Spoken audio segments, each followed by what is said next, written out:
children. And I said to them, they'll never go through what I had to go through as a child because we lived in poverty. We didn't have much. We lost our father at a very young age, and he was the breadwinner in our family. And so my family had to learn to, my mother had to learn to rebuild. She had to learn to become the head of the household, where she was a housewife.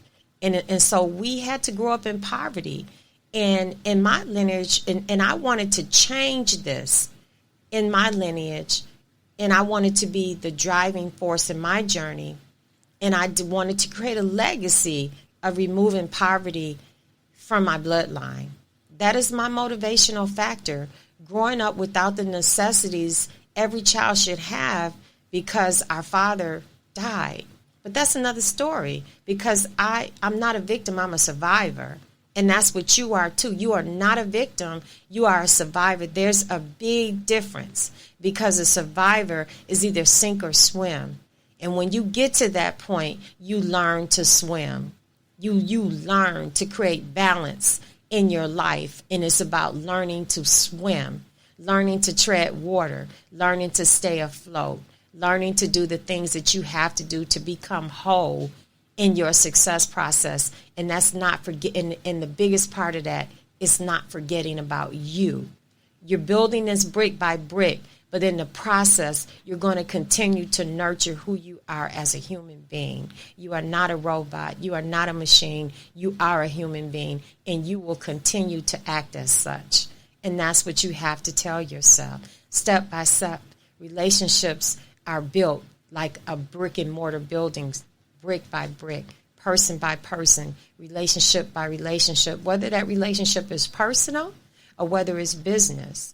You need all of that. You can't just say, okay, my only relationship is working relationships. I don't want any other kind of people in my life.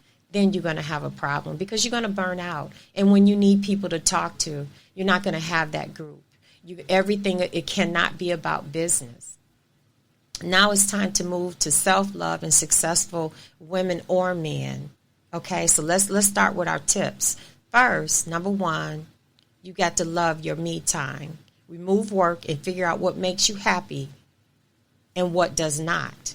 And focus on what does not, and focus on removing the things that don't make you happy from your life. Focus on how to remove them in the best way. Number two, remember you have a life with your mate and a life without your mate. The idea is how to create balance. It will keep the relationship fresh for years to come. These are for people that are in relationships, not for people that, it's not just for people that are not in relationships. It's for people, today is for people in relationships too. Because you can always rebuild a relationship if the two people in the relationship want to get in and do the work. Okay? Number three, the green-eyed devil has to stay away. Jealousy will ruin it every single time.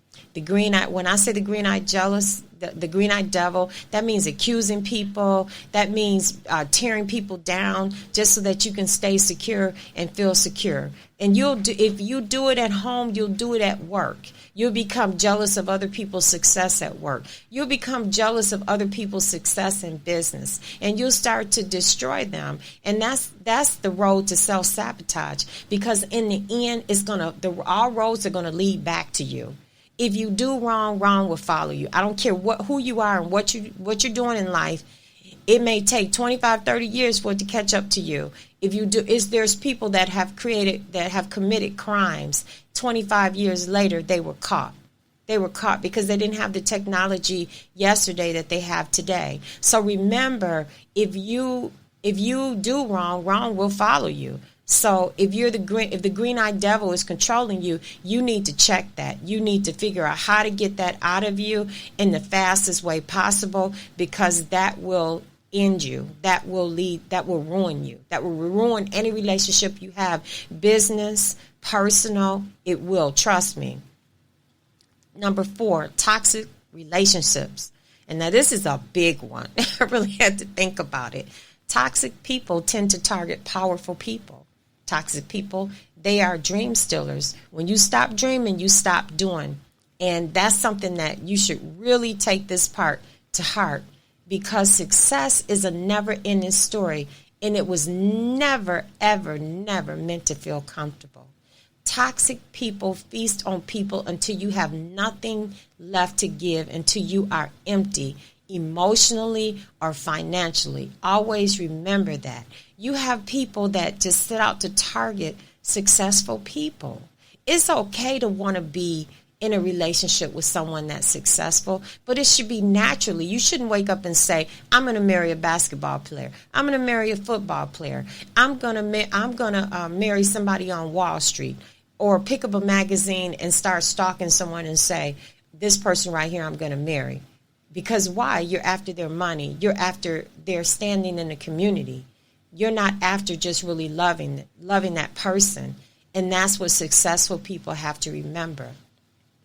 You have to get out of this, or don't even get in it. If you're in something like this, or even if you're not, don't even let yourself be pulled into that arena. Don't. You want to have a person in life that's fulfilling to you on all levels. If you're left feeling uncomfortable every time you see a person and you're attracted to them physically, continue to explore your inner feelings and ask yourself why, and go with your gut feeling. But don't punish people because you've had a bad relationship and you've got baggage.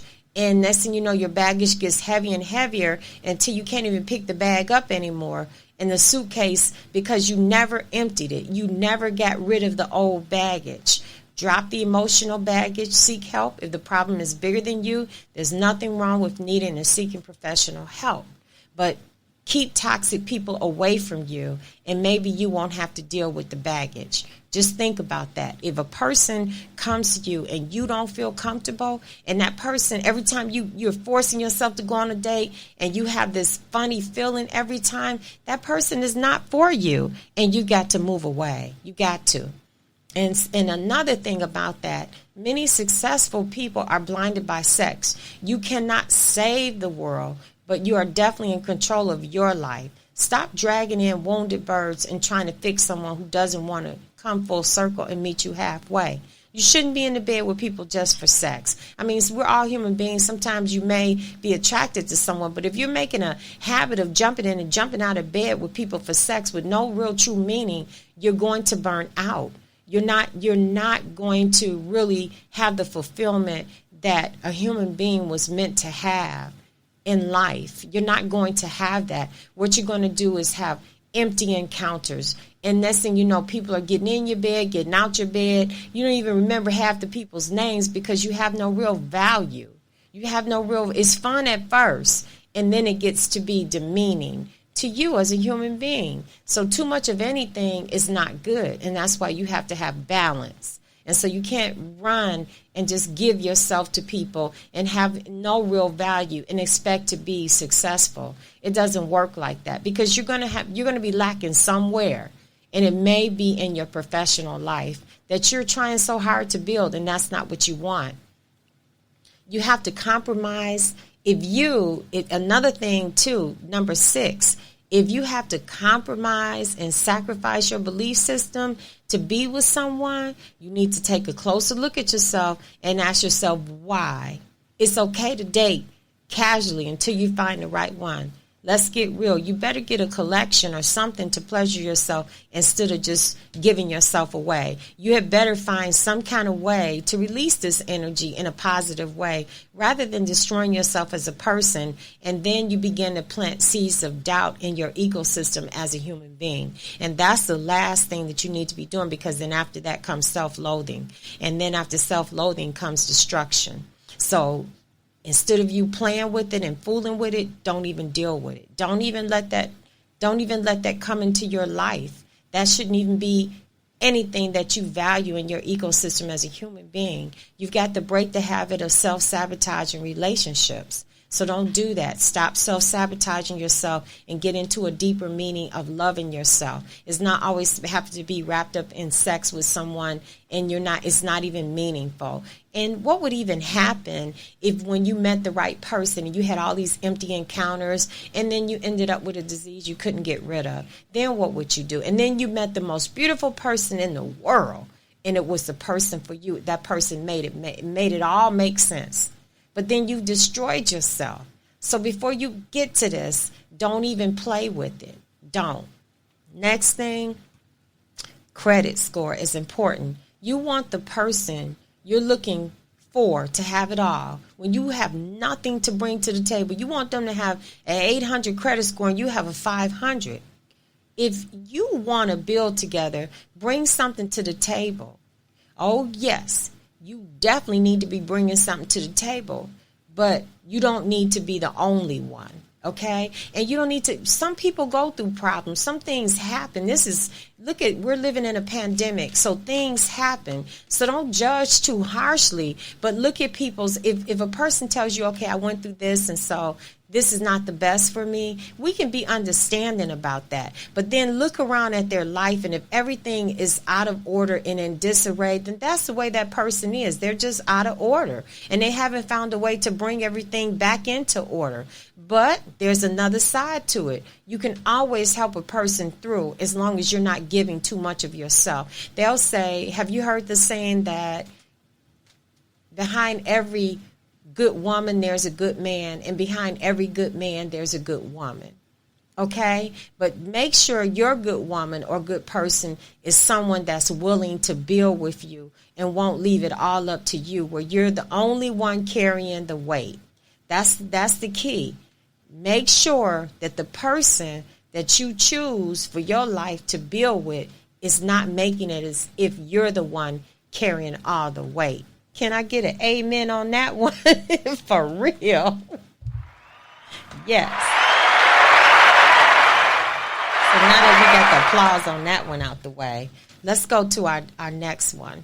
And so one of the things that we want you to do is to work on your credit scores. And that's really important. That credit score is so important. So one of the things that you can do to become actionable is to use apps. And maybe you don't have the money. Like we said, this is a pandemic, so we got a lot of restructuring to do. We got to figure out what the new normal is. So one thing that you can do is you can go to Credit Karma, and you can get your free credit report and look at your report and start working on it.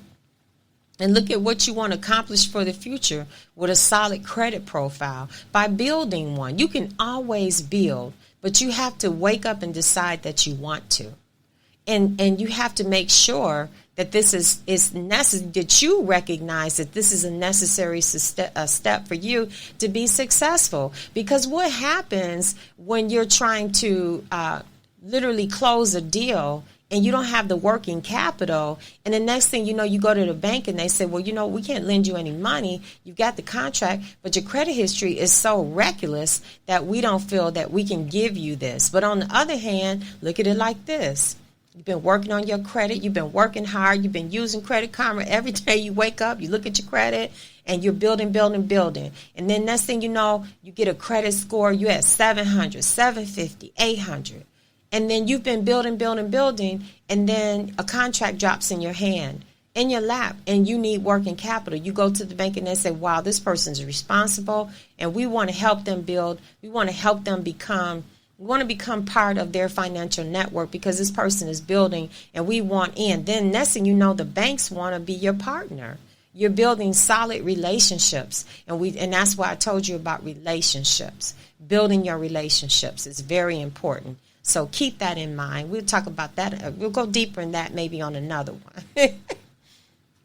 You want to accept who you are with no apologies. You want to be strong in your belief system, centered around being humble and being strong. You want to be able to do that. You don't want to be a narcissist. You don't want to be like, take it or leave it. This is who I am. But if you know you're building and you really are being the best person that you can be, that you know how to be, and when you ask yourself at the end of the day, do I treat people the way I want to be treated, and be honest about it, you don't have to make apologies for who you are. And so if you have to, oh, I'm sorry, I didn't mean to do this. I didn't mean to sit this way. I didn't mean to cough that way. I didn't mean to comb my hair that way. Then what does that say about you? What is that? You're constantly making apologies of who you are. And then you're giving this person all your power and you're losing your self-love. This is the time for you to say, well, Listen, these are basic. If you don't like the way I cough, and you don't like the way I talk, and you don't like the way that I eat, and you don't like the way I do it, maybe you're just not the person for me. Maybe you're not. If you know that you're eating the way you should be eating, or you're